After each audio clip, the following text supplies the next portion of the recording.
उत्सव नगर कहकर एक राज्य था जिसके राजा का नाम राजा प्रताप सिंह था। प्रताप सिंह राजमहल में अपनी धर्म पत्नी दामिनी के साथ रहता था। प्रताप की पत्नी दामिनी और वो एक दूसरे से बहुत प्रेम करते थे। लेकिन एक दिन प्रताप सिंह के स्वर्गवासी पिता के दोस्त विशंभर जब अपनी आखिरी सांसें गिन रहे होते हैं, तभी वो प्रताप सिंह को अपने घर बुलाते हैं। आ गए तुम प्रताप बेटा। विशंभर काका, आप हिम्मत रखिए, आपको कुछ नहीं होगा। बेटा, मेरा परलोक जाने का समय हो गया है। मेरे प्राण किसी भी समय जा सकते हैं, इसीलिए मैंने तुम्हें यहाँ एक जिम्मेदारी सौंपने के लिए बुलाया है। जिम्मेदारी? कैसी जिम्मेदारी काका? बेटा, मेरी बीवी भी कई वर्ष पहले इस दुनिया से अपना स्वर्गवास कर चुकी है और अब मेरे जाने के बाद मेरी बेटी उर्वशी एकदम अकेली पड़ जाएगी। इसीलिए मैं चाहता हूँ कि तुम उससे विवाह कर लो और उसकी हिफाजत करो। वादा करो बेटा, करोगे ना तुम मेरी बेटी से विवाह? लेकिन काका, मेरा विवाह तो दामिनी से हो चुका है और वो मेरी अर्धांगिनी है। मेरे पास अब ज्यादा वक्त नहीं है बेटा। मेरी आत्मा को शांति मिले, इसीलिए विवाह कर लो उर्वशी से। मैं तुमसे विनती करता हूँ बेटा। इतना बोलकर विशंभर अपना दम तोड़ देता है और बेचारी प्रताप सिंह को न चाहते हुए भी विशंभर की आखिरी ख्वाहिश पूरी करने के लिए उर्वशी से विवाह करना ही पड़ता है, क्योंकि विशंभर ने प्रताप सिंह और उसके परिवार के लिए बहुत कुछ किया था। इसलिए प्रताप सिंह उनकी इस इच्छा को मना भी नहीं कर पाता है। लेकिन विशंभर जैसे नेक और अच्छे दिल वाला होता है, वैसी उसकी बेटी उर्वशी नहीं होती। वो बहुत लालची होती है। अरे वाह, ये महल तो मेरे महल से भी कई गुना ज्यादा सुंदर है, और तो और हुकुम शाह के पास बहुत सारा पैसा भी है। मेरी तो दीपावली ही हो गई है उनसे विवाह करके। दामिनी को प्रताप और उर्वशी के विवाह से कोई संकोच नहीं होता, क्योंकि वो जानती थी ये विवाह सिर्फ और सिर्फ जिम्मेदारी की बुनियाद पर ही टिका हुआ है। राजा प्रताप सिंह अक्सर जंगल में शिकार करने जाया करते थे। एक दिन वो जंगल में एक जख्मी हिरन को देखते हैं। अरे नहीं, ये हिरन तो पीड़ा में है। इसे तो कितनी चोट आई है। मुझे इसे तुरंत अपने राजमहल में ले जाना होगा और वैद्य जी को बुलाकर इसका इलाज कराना होगा। हाँ राजा जी, अगर आप मेरी मदद करेंगे तो मैं आपका बहुत आभारी रहूंगा। मुझे इस चोट के कारण बहुत दर्द हो रहा है। हिरन को बोलते देख प्रताप सिंह अचंभित हो जाता है। अरे ये क्या? तुम तो अपने मुख से बोल सकते हो। ये तो गजब हो गया। हाँ राजा जी, क्योंकि मैं कोई साधारण हिरन नहीं हूँ, मैं तो एक जादुई हिरन हूँ। लेकिन अफसोस की बात ये है कि मैं मेरा जादू स्वयं अपने आप पर नहीं इस्तेमाल कर सकता। इसलिए मुझे अपनी चोट को ठीक करने के लिए किसी और की आवश्यकता है। प्रताप सिंह उस हिरन को अपने राजमहल में ले जाता है और वैद्य जी आकर उस हिरन को ठीक करते हैं। और उनके जाने के बाद, धन्यवाद राजा जी, आप जैसे राजा मैंने कभी नहीं देखा। आप पैसों से तो धनी हैं ही, लेकिन दिल से भी बहुत धनी हैं। इसलिए मैं आपको भेंट स्वरूप कुछ देना चाहता हूँ। तभी अचानक से प्रताप सिंह देखता है कि हिरन की सींग उसके शरीर से अलग होकर वो प्रताप सिंह के हाथ में आ जाती है। ये सींग, मैं इसका क्या करूँगा जादुई हिरन? ये जादुई सींग आपके लिए मेरी तरफ से भेंट है। इस सींग से आप जो मांगोगे वो सब आपको मिल जाएगा। अगर आजमाना हो तो अभी आजमा लीजिए। कहिए, आपको इस वक्त क्या खाने का मन कर रहा है? फिलहाल तो मुझे मीठे गुलाब जामुन खाने का बड़ा मन कर रहा है। गुलाब जामुन मिल जाएं। प्रताप सिंह के इतना कहते ही वहां पर ढेर सारे गुलाब जामुन प्रकट हो जाते हैं और वो अलौकिक दृश्य देखकर प्रताप की आंखें फटी की फटी रह जाती हैं। अरे वाह, ये तो वाकई में चमत्कारी सींग है। अब मैं जा रहा हूँ राजा जी, अब आप ही इस सींग के असली मालिक हैं। शुक्रिया हिरन। हिरन वहां से चला जाता है, लेकिन हिरन और प्रताप के बीच की बातों को उर्वशी कक्ष के बाहर से सुन लेती है और अब वो अपनी नजर उस जादुई सींग पर रखती है। अब तो इस जादुई सींग को मेरा ही होना होगा और जब मैं इसे हुकुमसा के हाथों से प्राप्त करके अपने हाथों में पाऊंगी तभी इस विश्व की सबसे ताकतवर रानी बन जाऊंगी। प्रताप दामिनी को वो सींग दिखाता है और उसका परिचय कराता है। अरे वाह, ये तो बहुत ही अद्भुत सींग है।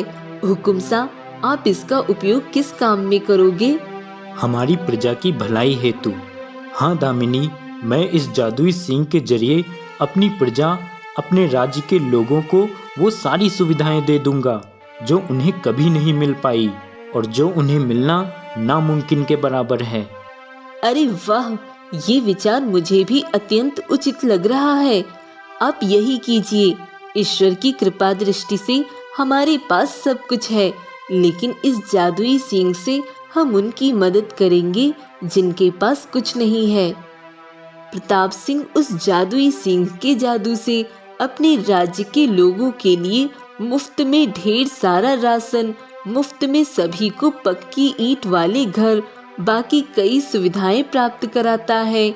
लेकिन ये सब देखकर उर्वशी का खून जलने लगता है। अरे, ये हुकुमसा को क्या हो गया है? दिन भर बस उस सींग के साथ चिपके हुए रहते हैं और गांव वालों की मदद करते रहते हैं। नहीं, मैं उस सींग को हुकुमसा से लेकर ही रहूंगी हर हाल में। रात में जब प्रताप सिंह उस जादुई सींग को संदूक में रखकर सो जाता है, तभी उर्वशी चुपके उसके कक्ष में आकर उस संदूक को लेकर जाती है और वो उसे खोलकर उसमें से वो जादुई सींग निकालती है। अरे वाह वाह, आखिरकार मैंने हिरन की जादुई सींग चुरा ही ली।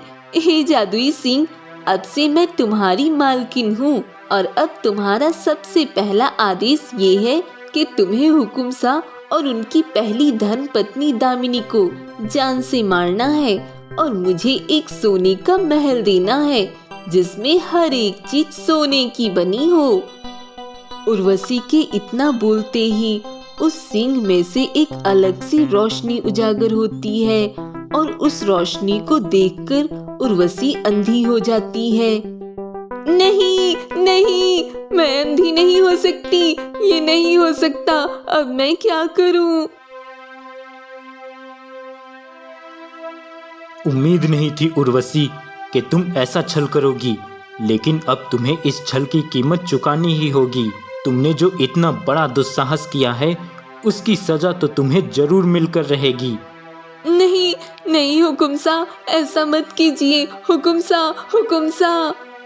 सेनापति, इसे जेल में कैद कर दो।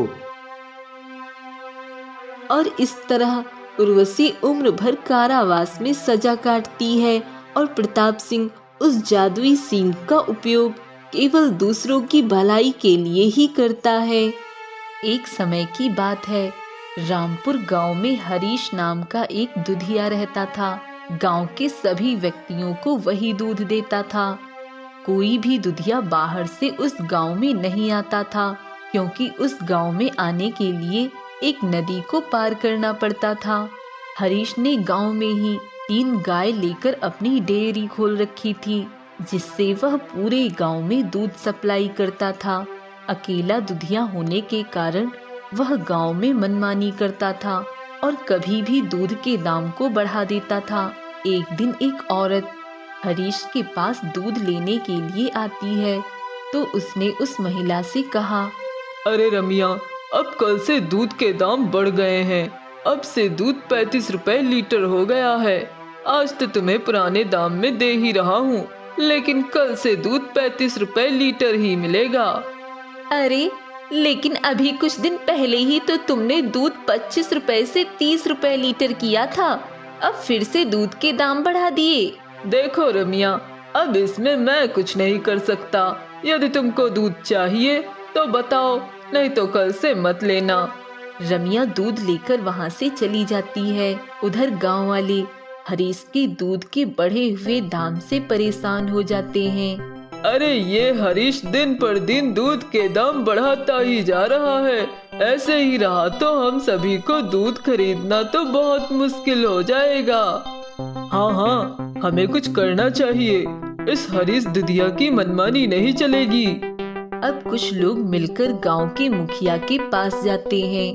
सेठ जी, हरीश दुधिया अपनी मर्जी से बार बार दूध के दाम बढ़ा रहा है और इसके अलावा उसका दूध भी दिन पर दिन पानी की तरह पतला होता जा रहा है। हाँ, मुझे यह बात कल रमिया ने भी बताई थी कि हरीश ने दूध के दाम बढ़ा दिए हैं, पर ये हरीश बार बार दूध के दाम क्यों बढ़ा देता है। ठीक है, तुम सब जाओ, मैं जल्दी ही इसका उपाय सोचता हूँ। सभी गांव वाले वहां से चले जाते हैं। तभी मुखिया अपने मुनीम को बुलाता है। मुनीम जी, देखो गांव के जमा कोष में कितने रुपए हैं।